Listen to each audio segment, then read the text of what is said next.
বন্ধুরা, আজকে আপনাদের জন্য নিয়ে এসেছি কাঁচা কলা দিয়ে সাগরের পোপা মাছের রেসিপি।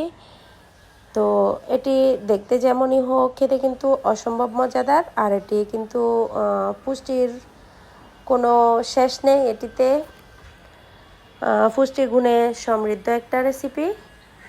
তো এটা কিন্তু খুবই আয়রন সমৃদ্ধ খাবার, যেহেতু সাগরের মাছেও প্রচুর পরিমাণে আয়রন থাকে। আর কাঁচা কলাতে তো এটা বলার কোনো অবকাশ রাখে না যে আয়রন কতটুকু থাকে, কম বেশি আমার মনে হয় সবাই জানেন। তো আসসালামু আলাইকুম, কেমন আছেন বন্ধুরা? আমি শুরু করে দিচ্ছি আজকে আমার কাঁচকলা দিয়ে সামুদ্রিক পোপা মাছের রেসিপি। তো চলুন, প্রথমে আমি মাছ আর কাঁচা কলাগুলো কেটে ধুয়ে পরিষ্কার করে রেখে দিয়েছি একপাশে। তো আমি এখন চুলায় চলে যাচ্ছি। চুলায় একটা পাতিল বসিয়ে দিয়েছি, আর পাতিলে দিয়ে দিয়েছি পেঁয়াজ, রসুন, পর্যাপ্ত তেল দিয়ে আমি একটু ব্রাউন কালার করে ভেজে নিয়েছি পেঁয়াজ রসুনগুলোকে। এখন দিয়ে দিচ্ছি মশলা। তো আমি এখানে দিয়ে দিচ্ছি আধা চামচ থেকে একটু কম জিরে গুঁড়ো, ধনিয়া গুঁড়ো, আর দিয়ে দিচ্ছি আধা চামচ হলুদ গুঁড়ো, আর দিয়ে দিয়েছি আধা চামচ থেকে একটু কম লাল মরিচ গুঁড়ো। তো আমি এটা আজকে কম মশলায় রান্না করার চেষ্টা করছি।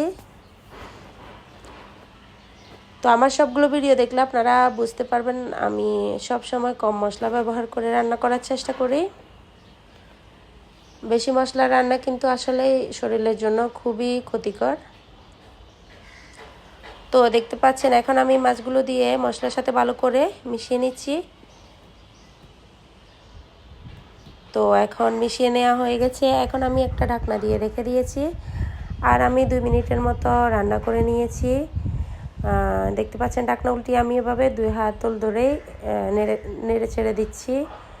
এই অবস্থায় চামচ দিয়ে নাড়তে গেলে কিন্তু ভেঙে যাওয়ার খুবই সম্ভাবনা থাকে,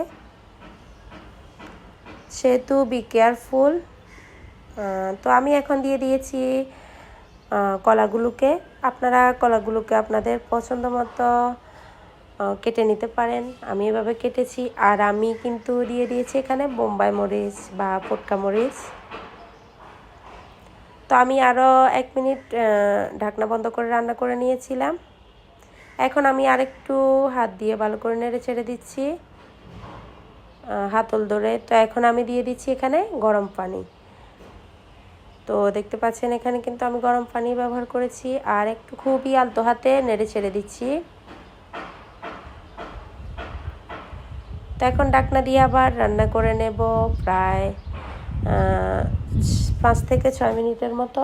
তো দেখতে পাচ্ছেন 5-6 মিনিট পরে দেখতে কেমন হয়েছে। এখন আমি এই পর্যায়ে দিয়ে দিচ্ছি টমেটো কুচি করে। তো আমি আবার রান্না করে নেব 3 মিনিটের মতো রান্না করে নিয়েছি। আর এই পর্যায়ে আমি কিন্তু একটা সার্ভিং ডিশে সার্ভ করে দেখাচ্ছি আপনাদেরকে। দেখতে পাচ্ছেন মাছগুলো কিন্তু অবশ্যই উঠানোর সময়, রান্না করার সময় সর্ব অবস্থাতেই কেয়ারফুলি উল্টাতে হবে বা নাড়াচাড়া করতে হবে, ধরতে হবে, অন্যথায় ভেঙে যাওয়ার সম্ভাবনা রয়েছে। যেহেতু আমি প্রথমে একটা চামচ দিয়ে উঠাতে গিয়েছিলাম, পরে একটু ভেঙে গেছে। এখন আমি 2টা চামচের সাহায্যে এগুলো খুবই সাবধানতাবশত উঠিয়ে নিচ্ছি। তো কেমন হয়েছে আমার আজকের রেসিপি অবশ্যই জানাবেন।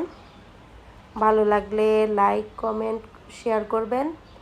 আর যদি চ্যানেলে নতুন হয়ে থাকেন তাহলে সাবস্ক্রাইব করবেন।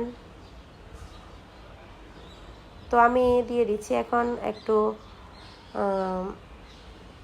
ধনিয়া কুচি করে।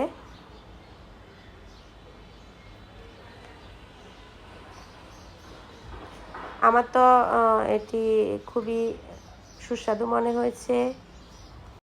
আপনাদের কেমন